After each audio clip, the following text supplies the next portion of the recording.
और बात तो उस युद्ध की जो महीनों से चल रहा है लेकिन खत्म होने का नाम नहीं ले रहा है। जी हां, बात कर रहे हैं इजराइल और हिजबुल्लाह के बीच जो जंग छिड़ी है, ये जंग अब भीषण रूप में आगे आ गया है और अब आईडीएफ ग्राउंड ऑपरेशन करने की तैयारी में। कहा जा रहा है कि एयर स्ट्राइक के बाद अब ग्राउंड ऑपरेशन तेज किया जाएगा और आखिरकार ये भी कहा जा रहा है कि हिजबुल्लाह ने मान लिया कि आईडीएफ के हमले में एयर यूनिट का कमांडर जो है वो ढेर हुआ था। इजराइल हिजबुल्लाह के बीच जंग भीषण रूप में नजर आ रही है। देखिए, हवाई हमले के बाद अब ग्राउंड ऑपरेशन की तैयारी चल रही है और कहा यह जा रहा है कि अब हिजबुल्लाह ने भी मान लिया है कि आईडीएफ के हमले में एयर यूनिट का कमांडर ढेर हुआ था।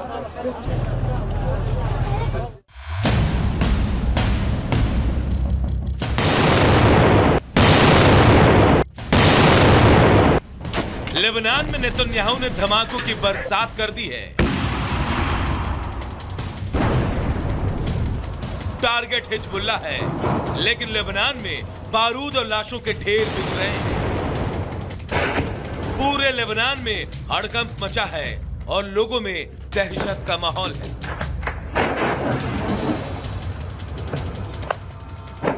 अब नेतन्याहू ने अपनी सेना को हरी झंडी दे दी है। आदेश साफ है कि हिजबुल्लाह पर एक्शन नहीं थमना चाहिए। प्रधानमंत्री नेतन्याहू ने प्लान जियोन विंग को एक्टिव कर दिया है।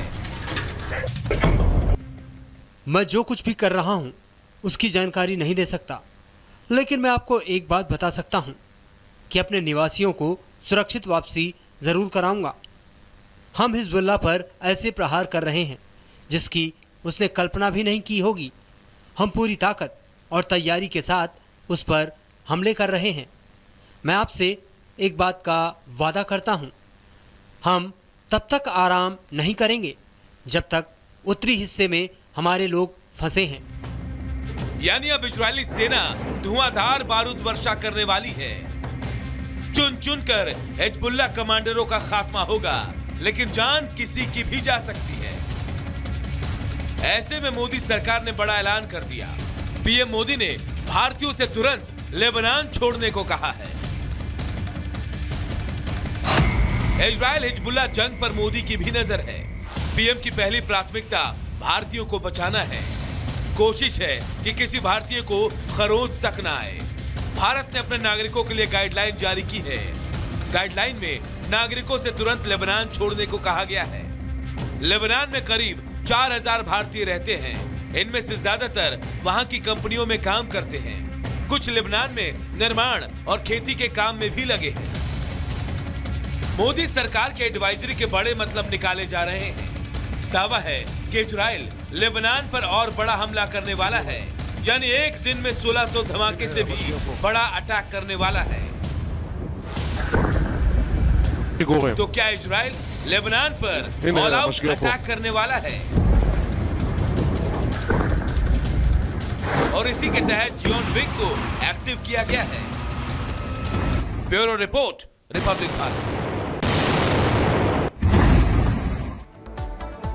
और अब बात वक्फ बिल की। वक्फ बिल को लेकर कट्टरपंथी जिस तरह से जहर उगल रहे थे, उसके बाद अब जेपीसी को 1,30,00,000 फीडबैक चिट्ठियां मिली हैं और ये चिट्ठियां शक पैदा कर रही हैं। शक इसलिए हो रहा है क्योंकि ये सारे फीडबैक एक ही सर्वर से भेजे गए हैं, जिस पर बीजेपी ने विदेशी साजिश का आरोप लगाया है। देखिए रिपोर्ट।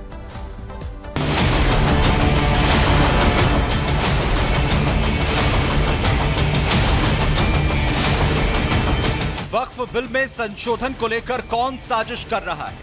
कौन है जो वक्फ के नाम पर देश के सौहार्द को खराब करना चाहता है? यह हमारे देश का मुद्दा है। इस मुद्दे को जेपीसी में तय कर लिया जाएगा कि इसमें संशोधन की जरूरत है या नहीं। लेकिन वक्फ बिल पर जेपीसी को मिले 1,30,00,000 फीडबैक चिट्ठियां शंका पैदा कर रही। बीजेपी तो इसमें विदेशी साजिश की भी आशंका जता रही है।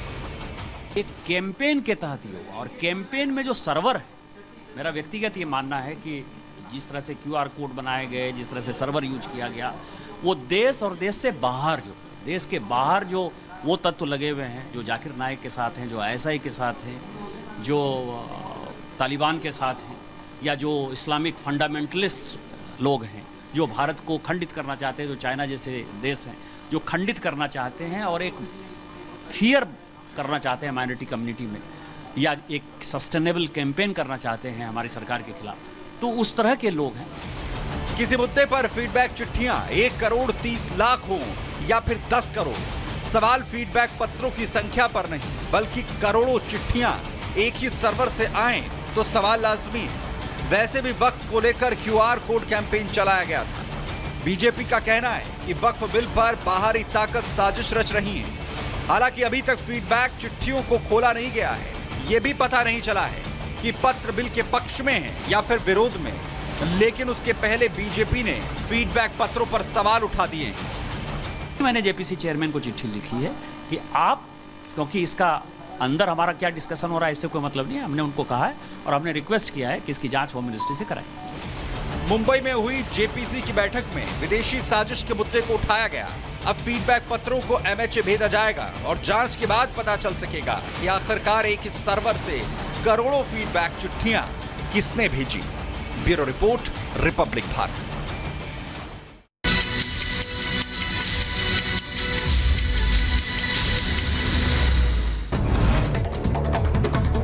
आज ही होगा दिल्ली MCD स्टैंडिंग कमेटी का चुनाव। उपराज्यपाल VK सक्सेना ने देर रात दिया निर्देश, दोपहर 1 बजे कराने का आदेश। स्टैंडिंग कमेटी चुनाव को लेकर सिसोदिया ने उपराज्यपाल पर साधा निशाना, पूछा क्या आफत आई जो रात में स्टैंडिंग कमेटी चुनाव के आदेश दिए।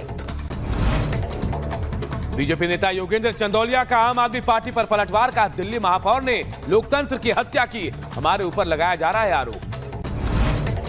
दिल्ली बीजेपी अध्यक्ष वीरेंद्र सचदेवा का आम आदमी पार्टी पर हमला, कहा कि चुनाव से भाग रही है आम आदमी पार्टी, नहीं चाहती दिल्ली का हो विकास।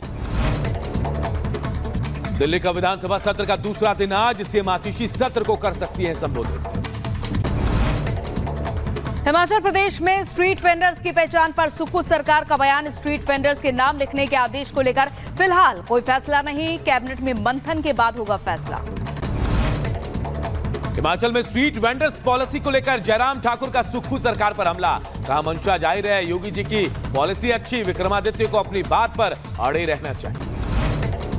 हिमाचल में सियासी उठापटक के बीच आज दिल्ली आ सकते हैं विक्रमादित्य, कांग्रेस आलाकमान से होगी मुलाकात।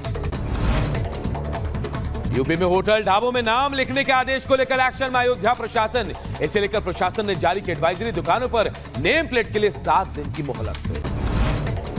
यूपी में होटल ढाबों के नाम लिखने के आदेश के बाद एक्शन में यूपी सरकार, लखनऊ में फूड डिपार्टमेंट आज करेगा एक्शन, जहां हुआ आदेश का उल्लंघन वहां नोटिस जारी करेगा प्रशासन।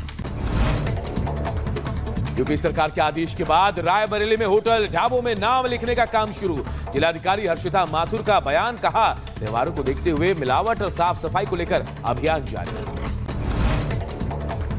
शिमला की संजौली में अवैध निर्माण के खिलाफ आज निकलेगा सद्भावना मार्च, 28 को हिंदू संगठन करेंगे प्रदर्शन। कर्नाटक सरकार के फैसले पर बीजेपी का पलटवार, बोले शहजाद पूनावाला कांग्रेस भ्रष्टाचार की दुकान बन चुकी है, ये बात अब साबित हो गई है कि चोर की दाढ़ी में तिनका है। गृह मंत्री अमित शाह का हरियाणा का दौरा, आज रेवाड़ी, अंबाला और कुरुक्षेत्र की अलग अलग विधानसभाओं को संबोधित करेंगे। जम्मू कश्मीर में आखिरी दौर के चुनाव में बीजेपी ने झोंकी अपनी पूरी ताकत, बीजेपी अध्यक्ष जेपी नड्डा कठुआ के बिलावर में करेंगे रैली। दिल्ली विश्वविद्यालय का छात्र संघ का चुनाव आज, ABVP और NSUI के बीच कांटे की टक्कर।